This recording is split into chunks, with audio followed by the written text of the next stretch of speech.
Hello everyone, hope you having amazing day. Class ninth और ये first chapter का question number 13 है। Questions जो है लेवल बहुत बढ़ चुका है, ठीक है। 10th के कॉन्सेप्ट्स डाले जा रहे हैं इस बार। देखो, फिर भी मैं आपको ये समझाता हूँ कि इस क्वेश्चन में आपको क्या क्या रखा है।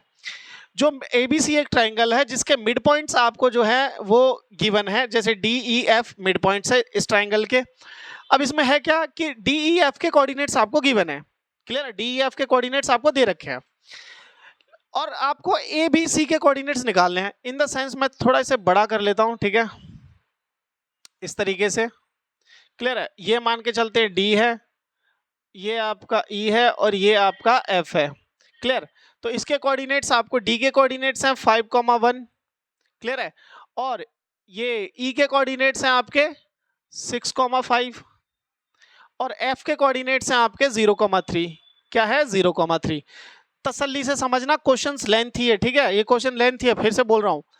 अब आप नेमिंग कर लो ए, बी और सी, और इनके कोऑर्डिनेट्स ए बी सी के कोऑर्डिनेट्स आप x1 y1 की तरीके से मानो, x1 y1, ऐसे ही x2 y2 और इसी तरीके से x3 y3।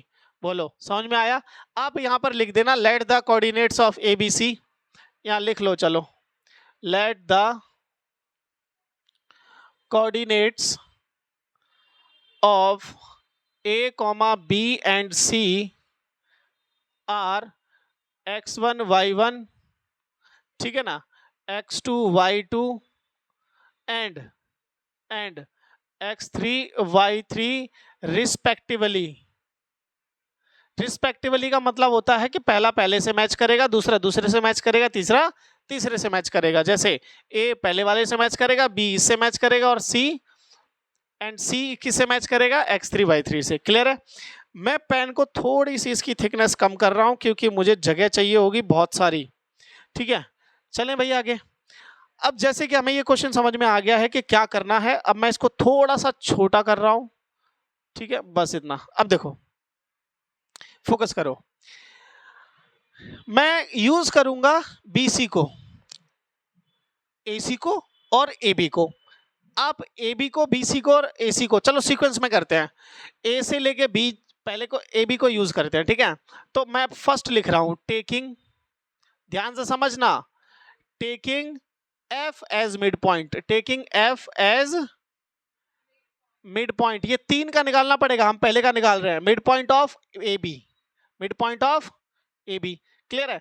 तो मिड पॉइंट क्या कहता है? मिड पॉइंट जो होता है, मिड पॉइंट इसका x1 और इसका, इन दोनों का सम डिवाइडेड बाय 2 होता है, ठीक है। तो जो मिड पॉइंट है क्या? f का मिड पॉइंट मतलब x का जो कोऑर्डिनेट है, x का कोऑर्डिनेट बराबर होगा आपका a और b के x वालों का कोऑर्डिनेट का सम डिवाइडेड बाय 2। मैं फिर से बोल रहा हूं, a जो ये मिड पॉइंट है f, इसका जो x कोऑर्डिनेट होगा वो बराबर होगा a का x और b का x का सम डिवाइडेड बाय 2। तो x1 प्लस x2 बाय 2, इसको यहां पे जो ये हो जाएगा 0, तो x1 प्लस क्या आ गया? x2। यहां से अगर आप चाहो तो x1 की वैल्यू निकाल सकते हो, x1 की वैल्यू क्या क्या आ जाएगी, या फिर x2 की वैल्यू निकाल लो, तो ये हो जाएगा माइनस का x2 इक्वल्स टू में x1। क्लियर है? मेरी बात समझ में आ गई? इसको मानो आप फर्स्ट इक्वेशन, इसको क्या मानोगे आप? First equation. ऐसी ही तीन बनेंगी। अब देखो ध्यान से, सेम इसी तरीके से y का लिखेंगे। y वाले में यहां कोऑर्डिनेट कितना है? 3। y वाले में f का कोऑर्डिनेट कितना है? 3। ये जो f का कोऑर्डिनेट है y वाला, वो बराबर होगा a का y और b का y। तो ये हो जाएगा 6 इक्वल्स टू y1 प्लस का y2। बोलो, समझ में आया कि नहीं आया? क्लियर है? क्लियर? अभी ये सिर्फ पहला वाला सॉल्व हुआ है, ऐसे हमें तीनों साइड्स के लिए सॉल्व करना पड़ेगा। अब देखो, इसको नेमिंग कर लो, कुछ नहीं होता, सेकंड नाम दो इसको। देखो, अब देखो, second, taking, again taking D as midpoint, taking D as midpoint of किसका, BC का, किसका। अब क्योंकि मैंने समझा दिया है तो इसका जो D का जो x है वो बराबर होगा x2 प्लस x3/2, तो ये 5 आपका बराबर होगा x2 प्लस x3/2, तो ये हो जाएगा 10 बराबर x2 प्लस x का 3। और इस इक्वेशन को भी आप कुछ ना कुछ नाम दे दो, इसको नाम दे दो आप थर्ड। क्लियर है, क्या नाम दे दो इसको, थर्ड। सेम इसी तरीके से d का जो y है, d का जो y है वो बराबर होगा y2 प्लस y3 और डिवाइडेड बाई 2, तो ये यहाँ पे 2 आ जाएगा और यहाँ पर बचेगा y2 प्लस का y का 3। इसको भी आप एक नाम दे दो और इसको नाम दे दो आप फोर्थ। क्या नाम दे दो इसे, फोर्थ। क्लियर है, आई होप ये चीज समझ में आ रही होगी। ठीक है, थोड़ा सा इसे छोटा करते हैं ताकि हम तीसरे को भी यहीं लिख पाए। क्लियर है, बस इतना बहुत है। अब देखो थर्ड वाले को लिखने के लिए आप एक काम करो, ये हो गया। नाउ थर्ड वाले को लिखने के लिए taking E as midpoint, taking E as midpoint, taking E as midpoint of किसका, AC का, किसका भाई, AC का। तो E का जो x है, E का जो x है वो बराबर होगा x1 plus x3 divided by 2, तो ये हो जाएगा 12 इक्वल्स टू में x1 प्लस का x3 और इसको आप नाम दो इक्वेशन नंबर 5th। क्या नाम दोगे, इक्वेशन नंबर 5th। इसी तरीके से नाउ अगला देखो, इसका जो E का जो y वाला कोऑर्डिनेट होगा जो कि 5 है वो बराबर होगा y1 plus y3 divided by 2। इस 2 को यहाँ मल्टीप्लाई करोगे तो 10 comes out to be y1 plus का y3। आई होप ये चीजें समझ में आ रही होंगी और इसको नाम दे दो इक्वेशन नंबर 6th। क्लियर है, जितना लिखने का काम था हो चुका है। अब आपको क्या करना है, मर्ज करनी है चीजों को और आंसर निकालना है। जैसे फोकस करना अब कि अब नोटिस करना ध्यान से, ठीक है। यहां पर है x1 माइनस x2 के बराबर है, यहाँ x2 और x3 का सम है, यहां पर क्या है, x1 और x3 है। क्लियर है, तो आपको क्या करना है, इनको मर्ज करा के दो इक्वेशन बनानी है। कितनी इक्वेशन बनानी है, दो। जैसे ये x2 में है, ये x3 में है, तो इसको भी x2 में और x3 में बना लो। बात समझ में आ रही है, फिर से बोलूं, ये किस में है भाई, फर्स्ट वाली x1 और x2 में, ये किस में है, x3 और x2 में, और ये किस में है, x1 और x3 में। मैं क्या कह रहा हूं, मैं ये कह रहा हूं कि तीन को यूज करके इसको, इसको और इसको, इन तीनों को यूज करके दो इक्वेशंस बना लो बस। कैसे कि यहां से x1 की वैल्यू उठाओ, इसमें रख लो, तो आपको x2 मिल जाएगा, तो x2 और ये भी x2। क्लियर है, बात समझ में आ रही है मेरी। पहले आप यहां तक लिख लो, फिर हम इसे आगे करेंगे। ओके बेटा, मैंने थोड़ा ऐसे छोटा कर दिया है ताकि मैं अच्छे से लिख पाऊं। अब देखो, फ्रॉम फर्स्ट और थर्ड, सॉरी 5th, सबसे पहले फ्रॉम फर्स्ट एंड, ठीक है ना, फर्स्ट एंड फिफ्थ, जहां पर मेरा x1 है, इस x1 की जगह मैं -2 लिखूंगा, तो मेरे पास हो जाएगा 12 इक्वल्स टू में माइनस का x2 प्लस का x का 3।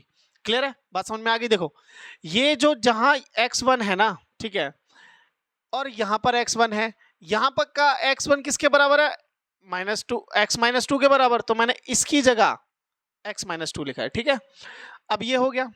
अब आप एक काम करो, इसको आप ऐड करो थर्ड के साथ। क्या करो, ऐड कर दो, किसके साथ, थर्ड के साथ। नाउ ऐड, ठीक है, नाउ ऐड, ए और डी एक जैसा लग रहा है। नाउ ऐड अब इक्वेशन विद थर्ड, तीसरे के साथ ऐड करो, तो x वाले एक साइड ऐड होंगे, तो यहां पर है x का 2 प्लस x का 3, और ये वाला इसी के साइड ऐड होगा, तो माइनस का x का 2 और प्लस का x का 3। ये 10 ऐड होगा 12 से, तो ये हो जाएगा 10 प्लस का 12। अब देखो मेरी बात सुनो, x2 से x2 एलिमिनेट हो गया, x3 और x3 कितना बना 2x का 3 और इन दोनों को ऐड करोगे तो कितना हो जाएगा 22। तो x3 की वैल्यू कितनी आ गई आपके पास 22 divided by 2 comes out to be 11। x3 की वैल्यू कितनी आ गई 11। इसी तरीके से सेम इसी पैटर्न में ठीक है, ये क्वेश्चन लेंथ ही है भैया, मैं फिर से कह रहा हूं क्वेश्चन लेंथ ही है।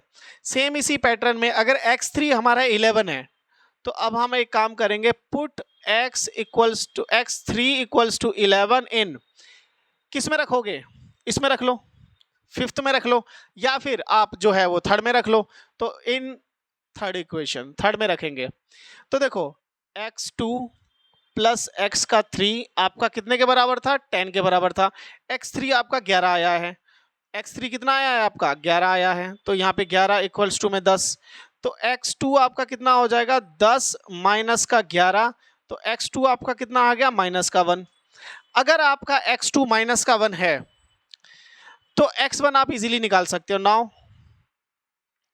नाउ x1 मैं थोड़ा डिफरेंट कलर से लिख रहा हूं, x1 इक्वल्स टू क्या होगा, x1 कितना होगा भाई, वो है माइनस x2 के बराबर, और x2 की वैल्यू कितनी आई है माइनस का 1, तो ये अल्टीमेटली कितना हो जाएगा 1। तो x वाले कोऑर्डिनेट तीनों के आ गए आपके पास, ठीक है, मैं यहां लिख देता हूं, x1 आपके पास आ गया, x2 आपके पास आ गया और x3 आपके पास आ गया। x1 कितना आया भाई, x1 आया 1, x2 कितना आया भाई, x2 आया आपका माइनस का 1, और x3 कितना आया आपका 11। ऐसे ही सेम इसी पैटर्न से हम y निकालेंगे। क्या निकालेंगे, y निकालेंगे। पहले आप इतना लिख लो, देखिए आइए, सेम इसी तरीके से जैसे हमने x निकाले हम y को निकालेंगे। तो अब यहां फोकस करो, अब y के लिए क्या करेंगे, फ्रॉम थर्ड और फोर्थ हम क्या करेंगे, यहां पर देखो y2 है, यहां पर आपका y2 है, तो यहां से एक काम करेंगे, यहां से y2 की वैल्यू निकाल के इसमें सब्स्टिट्यूट करने वाले हैं अपन, ठीक है। तो करेंगे फ्रॉम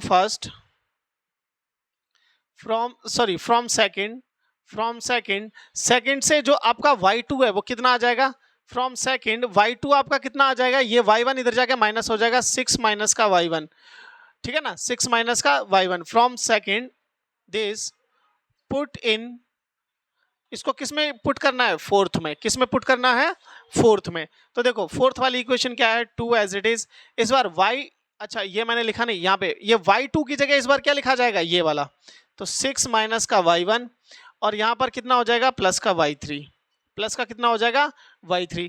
अब जब इसको सॉल्व करोगे आप तो आपके पास दो तरीके हैं, देखो 6 को इधर लेके आओ, तो 2 माइनस का 6 इक्वल्स टू माइनस का y1 प्लस का y का 3, इसको सॉल्व करोगे माइनस का 4 इक्वल्स टू माइनस का y1 प्लस का y3। अब आप एक काम करो, इस इक्वेशन को ऐड कर दो, ये आप नीचे ही लिखना, add above equation with sixth equation, ठीक है।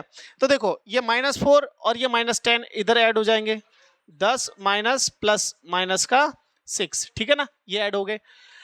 इधर का x y1 y3 यहां लिख लो, y1 प्लस y3, और इधर का जो है ये इसे यहां लिख लो, माइनस का y1 प्लस का y3, y1 से y1 एलिमिनेट हो गया, ये 2 टाइम्स बन गया, ये कितना बन गया 2 टाइम्स। इसको सॉल्व करोगे तो 10 माइनस का 6 कितना बनेगा भाई, बोलो जल्दी, यहां लिख लेते हैं, कितना बन जाएगा 2y3 comes out to B, अरे 10 में से 6 गए 4, तो y3 आपका कितना आ जाएगा 2 से डिवाइड हो जाएगा, तो y3 कितना आया 2। अगर y3 आपका 2 है तो आप y2 निकाल सकते हो इजीली, कहीं पर भी किसी भी एक इक्वेशन में रख लो, जैसे put y3 equals to 2 in equation 6th में रख लो, कहाँ है 6th, ये रही 6th, तो आप y3 की वैल्यू 2 रखोगे तो ये हो जाएगा 10 इक्वल्स टू में y1 प्लस का कितना, y3 की जगह कितना आया है 2, तो ये 2 इधर जाके माइनस हो जाएगा तो 8 बनेगा, और y1 की वैल्यू कितनी आ गई 8। अगर y1 8 है तो आप 8 यहां रख दो, y2 आ जाएगा। नाउ y2 इक्वल्स टू 6, कितना है 6 माइनस का y1, तो 6 यहां पर एज इट इज रहेगा, y1 कितना आया है आपका 8, तो 6 माइनस का 8 comes out to be minus का 2। तो इसी तरीके से y1 y2 और y3 भी अपने पास आ गया, ठीक है। y1 कितना आया है आपके पास 8, y2 कितना आया है आपके पास -2 और y3 कितना आया था आपके पास 2। क्लियर है? तो देखो इसी तरीके से हमने सभी पॉइंट्स निकाल दिए, ठीक है। ऐसे कर लो इसको, ये वाला किसको रिप्रेजेंट कर रहा है, ए के कोऑर्डिनेट को, ठीक है। ये वाला किसको रिप्रेजेंट कर रहा है, बी के कोऑर्डिनेट्स को, और ये वाला किसको रिप्रेजेंट कर रहा है, सी के कोऑर्डिनेट्स को। आप अपनी कॉपी में अच्छे से लिखना सीक्वेंस वाइज चीजें, ठीक है। आई होप ये क्वेश्चन समझ में आया होगा। क्वेश्चंस लेंथी हैं, इसी तरीके के आगे क्वेश्चंस को करने के लिए चैनल के साथ जुड़े रहिए। Till then take care, bye, जय हिंद।